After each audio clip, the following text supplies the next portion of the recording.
What went wrong with Ondo Finance? Apparently nothing. The total value locked of the project continues to go up. There's more and more capital on the platform, yet the price is coming down. Why is that? Is this potentially a buying opportunity? Let's have a look at the on-chain data, the data most people are not considering. Ondo Finance has a total value locked of 1.9 billion. Its global markets product has 400 million and it continues to grow as well. The fees that are generated are relatively constant, yet the fully diluted valuation went from above 20 billion down to 4 billion, a drop of 80%. So what happened over here? And is this a buying opportunity? Are we going to see the 20 billion again? Can we potentially 5x from here in the price? Now, one of the explanations for the disastrous price development is tokenomics. The circulating supply jumps at the beginning of every year, and there's going to be unlocks worth 800 million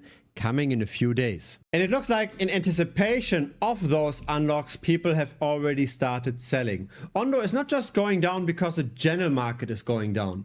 Ondo Finance is going down quicker than the rest of the market. This here is a relative valuation chart. It looks at the Ondo price relative to the market cap of all the altcoins. How is Ondo doing within the altcoin market? We have seen this peak in February of this year, and already since June of last year we didn't really see any more outperformance versus the rest of the altcoin market. We are in a somewhat constant downward trend. So far we've lost 63% since the peak, but within that downward trend we've already sold off quite a bit. There's always a chance of a short-term rally of around 25%. It looks like the attention on Ondo Finance is coming down as well. The trading volume of the Ondo token is declining. Not very quickly, but still, the last few weeks did not see much volume. If you're enjoying this video so far and you're getting some value out of it, then feel free to give this a like. It will help the channel grow. It will help spread the word. Thank you very much. And so that brings us to a price decline of 77% within the last year. We are now at 39 cents. Yes, the altcoin market was struggling, but Ondo Finance was struggling much more. People are scared of the tokenomics for good reason. When we get 700 million worth of unlocks with a market cap of 1.2 billion, that's not good. Let's have a look at the on-chain data. We've got 174,000 holders on-chain. That's on Ethereum. And what we see over here is the number of retail investors versus bigger whale investors. So on the left side, we see the number of wallets with 2,500 tokens. That's roughly $1,000 worth of the token. In the middle, it's $10,000 worth of the token. On the right, it's $100,000 worth of the token. So the whales are smart. The whales are selling before the unlock. The small retail investor has sold much less aggressively. The bigger the wallet size, the more aggressive the selling was. And so really this price decline is triggered by the whales. But the whales tend to make the right calls. The whales have skill. The whales got to their money somehow. And more often than not, that's crypto investing. Crypto is a game of both luck, but also of skill. And the longer the game is being played, the more the capital concentrates towards the people that have the skill. So whenever I see people that have a lot of capital, whenever I see whales trading crypto and they are selling something, I take that very seriously. There's not just the spot market, there's also the perpetual futures market. Since the 10th of October, so the flash crash in the altcoins, we see how the funding rate for Ondo Finance tends to be less positive than it used to be. So the longs got liquidated. The people that bet on falling prices, they lost everything and they still have not come back. That's that liquidation event. It was 49 million worth of long liquidations. And so that put the open interest, so the amount of bets on the Ondo price, from close to 500 million down to 200 million in the span of a few hours. And since then, open interest continues to decline. So the vast majority of short-term traders are not interested in buying into Ondo anymore. There's still the worry that Ondo could go all the way down to its launch prices. So another drop of almost 50% from here. Trading volume on the perpetual futures is also very low. There's very little attention on Ondo Finance right now. Really, we have to see how this massive unlock potentially impacts future price development. If this will be sold off directly, or if there's the chance of at least a medium-term recovery. Because the on-chain metrics in terms of protocol usage don't really look that bad. But the usage of the platform and the price development are two very different things. Price is a function of demand versus supply. And when supply grows faster than demand because of all the insiders and the team selling off over time, that's not great. Now, there's always two ways to make money in crypto, right? We can buy a token or we can potentially bet on falling prices.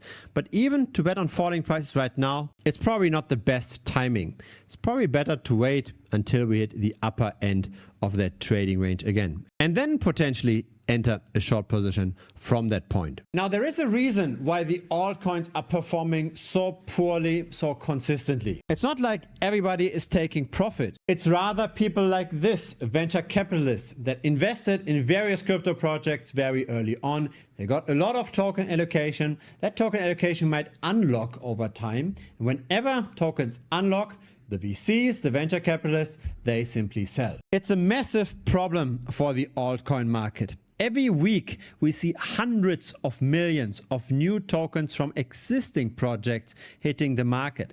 It's currently at around 600 to 700 million. Some weeks, it rises above 1 billion. And the fundamental problem really is that there's not enough buyers for all of those new tokens. We can see this not just here on the macro, we can also see this in the micro. Here are a few examples. This is WorldCoin. WorldCoin is supported by Sam Altman, and there are token allocations for investors, token allocations for the development team. The number of tokens is going up constantly.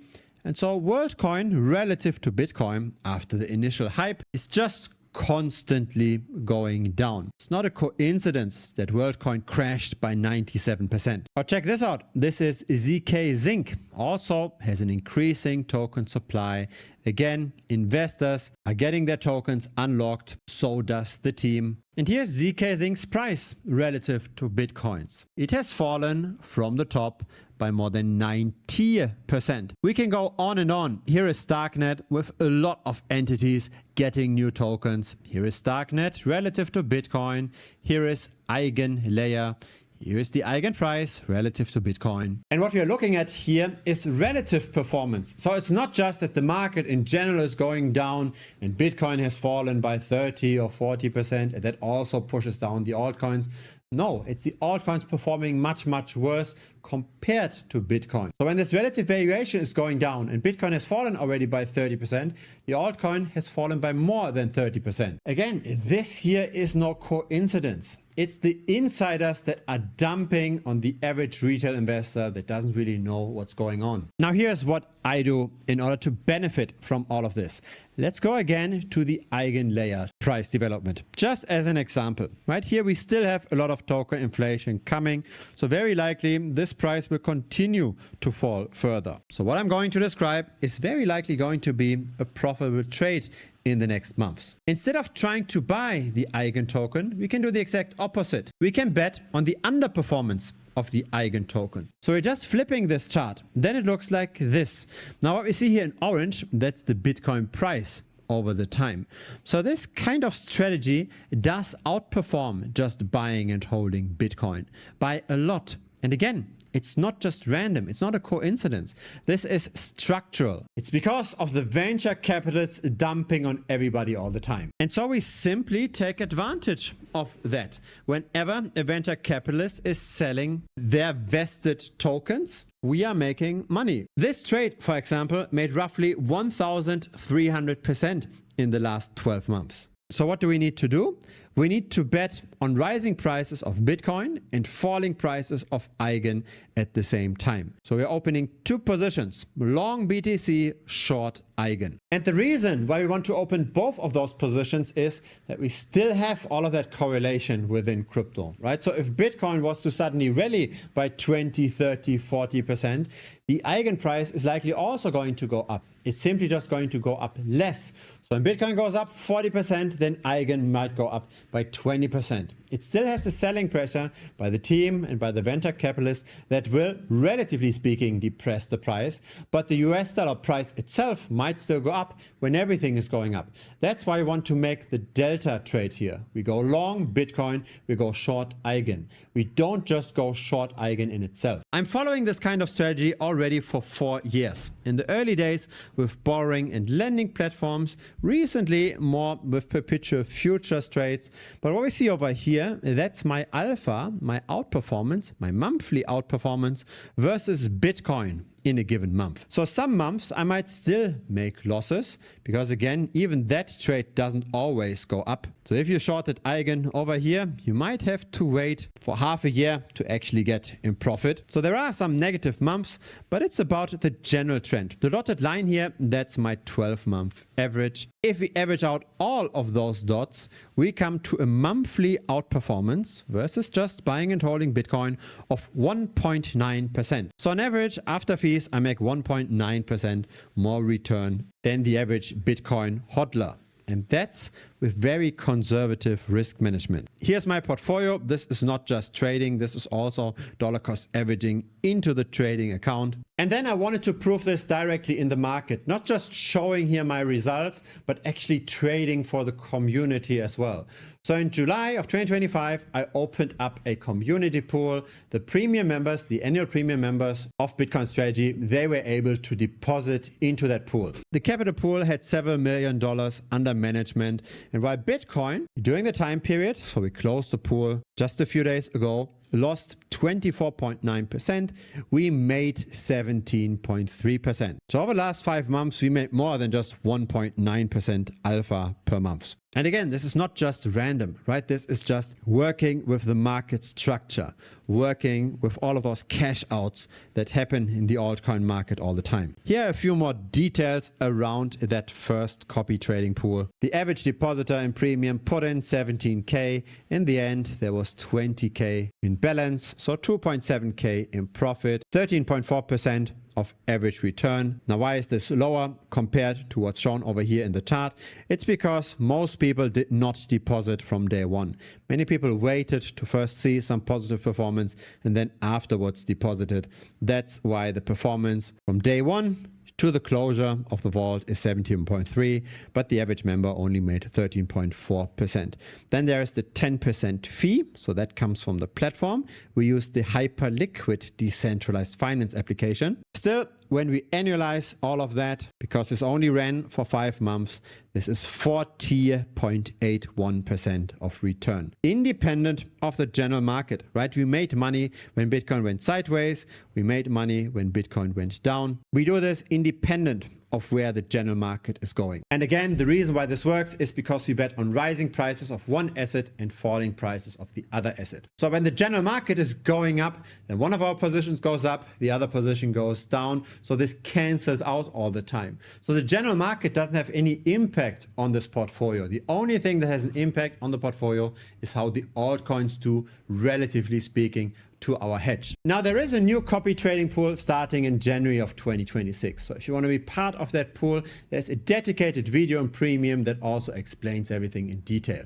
How to deposit over there, how much capital should be deposited, what are the risks, what are the fees, etc. If you want to get access to that particular video, you can also message me directly. I will then send this to you. So this is all part of the premium membership. If you just want to manually copy trade what I do, I announce this to every member so you can simply sign up for the monthly membership. If you want to be part of the copy trading vault, then you have to subscribe for the annual membership. You do save $250 per year subscribing annually, and you will get access to the automated copy trading as well.